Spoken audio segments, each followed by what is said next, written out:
Hi, my name is Catherine Barajas. My student ID number is 3389467 and my semester is fall of 2020. Hi, in this clip I'll be showing you how to perform the lateral recumbency for a lateral saphenous venipuncture. So lateral pertains to either left or right side of the body, and recumbency means laying down. So I will need to have her laying down on her right side since her right side is against my body.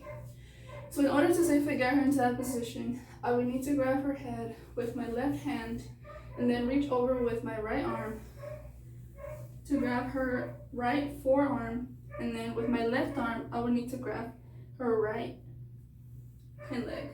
So you would need to lay her down against your body. So once she's in that position, you would need to create pressure with both of your forearms, one behind her mandible and one on her hip area. So the saphenous vein is located on both hind legs, in between the stifle and the hock, so right around here. So in order to occlude the vein, you will need to create pressure on her stifle, which will help present the vein. Okay, so once the tech or the doctor is done taking the sample, you will need to release the pressure you were creating here and now create it on where the sample was taken. So you need to create pressure for about 30 seconds to not create any damage to the vein. So once that is done, you will need to safely get her up. So you will need to grab her head and then grab her and safely get her up. In this clip, I'll be showing you how to perform a sternal restraint for a cephalic venipuncture. So sternal pertains to the sternum or the belly. So I need to have her sternum facing the floor. So in order to get her into position, I must have her sit down. Sit down, Daisy. Okay, good girl. And then you also want to hold her legs with yours in order to prevent movement. And then you want to keep holding her jaw with your right hand so she doesn't try to move around or try to bite you. Okay, so in order to occlude the vein, you must use your left hand to grab her left forearm, just like this, above her elbow. So in order to properly occlude the vein, you need to place your thumb right here and then move it outwardly to help present the vein. So the cephalic vein is located on both forearms, proximal to the carpus.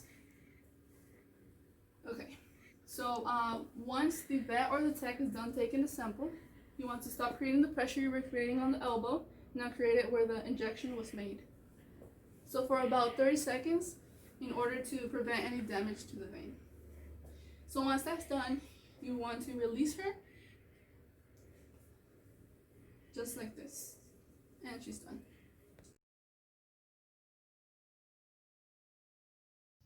In this clip, I'll be showing you how to perform a lateral recumbency for a medial saphenous venipuncture.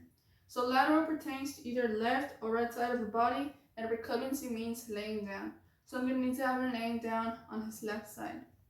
The medial saphenous vein on cats is located on the inside of both hind legs. Okay, so in order to get him into position, I'm going to need to have him laying down. And in order to do that, you will need to scruff his neck with your left hand, just like this. And then grab his back legs and lay him down. And then you want to keep scruffing just to minimize his movements. And then you're going to use your left arm to create support for his back. Okay. In order to keep restraining, you're going to need to grab his tail and then lift his right hind leg, just like this, and you want to tuck the tail inside. In order to occlude the vein, you're going to want to, with your same hand, you're going to create pressure on the upper thigh of the other leg. Okay, and then when the other tech comes in, she's going to stretch the other leg to continue with the procedure.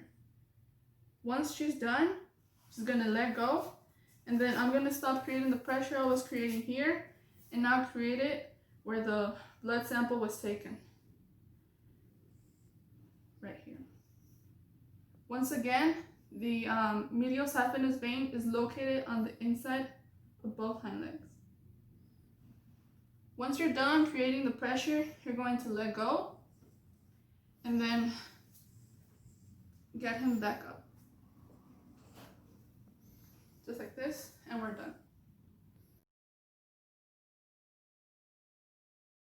In this clip, I'll be showing you how to perform a sternal restraint for a cephalic venipuncture on the cat. So sternum pertains to the sternum or the belly. So you need to have the sternum facing the table. The cephalic vein on a cat is located on the medial aspect of both forearms. Okay.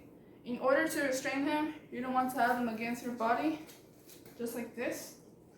And you need to have the cat near the edge of the table just to properly get the sample. Okay, and then you're gonna want to have your left hand underneath his jaw, and then your other arm needs to go behind him just to prevent him from moving backwards. Keep in mind you need to have your body against him at all times.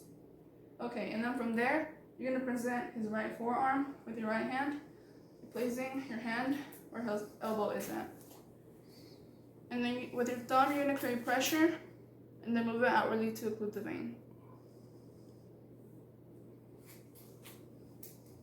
Okay. So once the vet or the tech is done taking the blood sample, you're gonna let go, and then I'll create pressure where the blood sample was taken. And you're gonna hold off for about 30 seconds. Once that is done, you're gonna release, and we're done.